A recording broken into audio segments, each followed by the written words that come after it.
India alliance की बैठक पर बोले बिहार के वित्त मंत्री विजय चौधरी। कहा, नीतीश कुमार के प्रयास से सब पार्टियां एकजुट हुई है।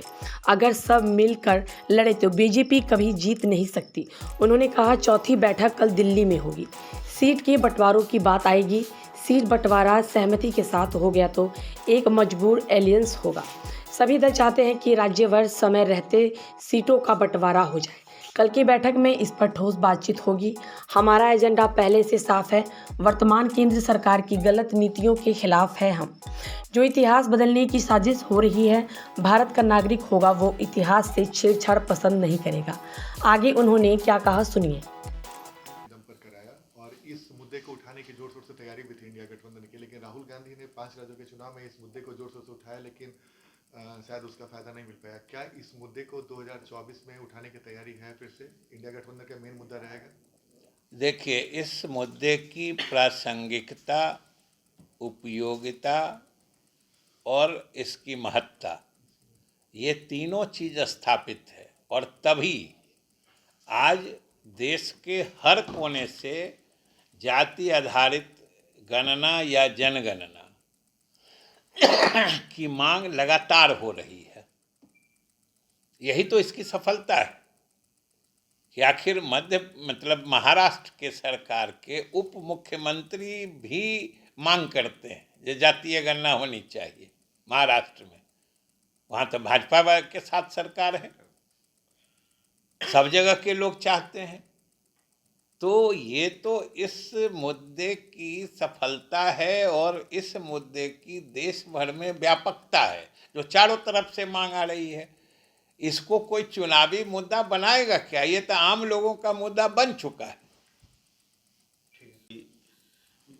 जीत हुई है।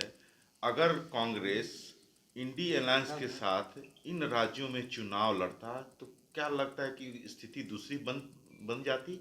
स्वाभाविक रूप से हम लोगों ने पहले भी कहा है और आज भी हम लोगों का मानना है कि अगर उन सभी प्रदेशों में इंडी अलायंस के सभी घटक दल आपसी सहमति से चुनाव लड़ते तो स्वाभाविक रूप से नतीजे कुछ और होते। यह हर कोई समझता है। और ये राजनीति में या लोगों के मतदान करने का जो ट्रेंड होता है, तरीका होता है, वो सिर्फ अरिथमेटिक नहीं होता है।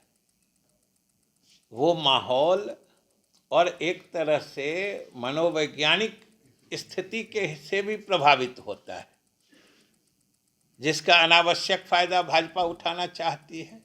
अभी आपने कहा राम मंदिर का मुद्दा। राम मंदिर का मुद्दा चुनाव का मुद्दा कैसे बन सकता है? राम का मंदिर बन गया, जो लोग हिंदू हैं, जिनको हिंदू को राम भगवान में आस्था है, सब लोग पूजा करेंगे। भगवान कहीं किसी एक पार्टी के हो सकते हैं क्या? सर, बिहार में जातिगत स्पष्ट कर दिया। आगे रैली होगी। बिल्कुल, आगे रैली होगी, अच्छी रैली होगी और बड़ी रैली होगी। झारखंड में भी रैली की बात है, वहाँ भी होगी, तिथि वगैरह का हुआ है। ये सब जगह होगी। जब स्वाभाविक रूप से जो हमारे लीडर हैं, सरकार के भी मुखिया हैं और पार्टी के सर्वमान्य नेता हैं, और देश में आम चुनाव होने वाले हैं, तो वो तो अलग अलग जगहों पर जाएंगे ही, सभाएं होंगी ही।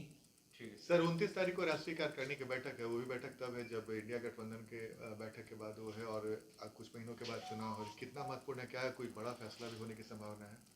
बिल्कुल, जो चुनावी रणनीति है, चुनाव में हम किस तरीके से जाएं, क्योंकि आने वाला साल और समय दोनों हम लोगों के लिए लगातार महत्वपूर्ण होने वाले हैं। 24 में लोकसभा चुनाव है, फिर 25 में विधानसभा चुनाव है, और स्वाभाविक रूप से जब राष्ट्रीय कार्यकारिणी और राष्ट्रीय परिषद दोनों की बैठक होगी तो उसमें इन मुद्दों पर गंभीरता से विमर्श किया जाएगा।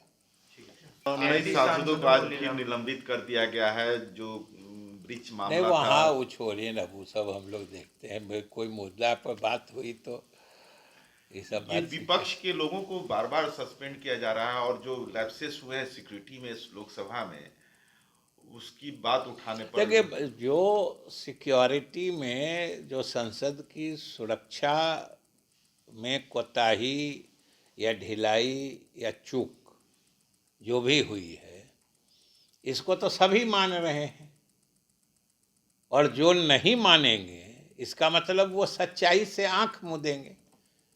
और चूक है सो कोई वैसी ऐसी चूक नहीं है, ये भयानक चूक है, ये खतरनाक चूक है।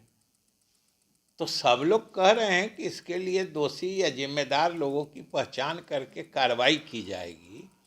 और अगर विपक्षी दल इस मुद्दे को गंभीरता से लेने के लिए सरकार पर दबाव डाल रहे हैं तो यह भी कोई अनुचित बात थोड़े ही है। नीतीश कुमार जी की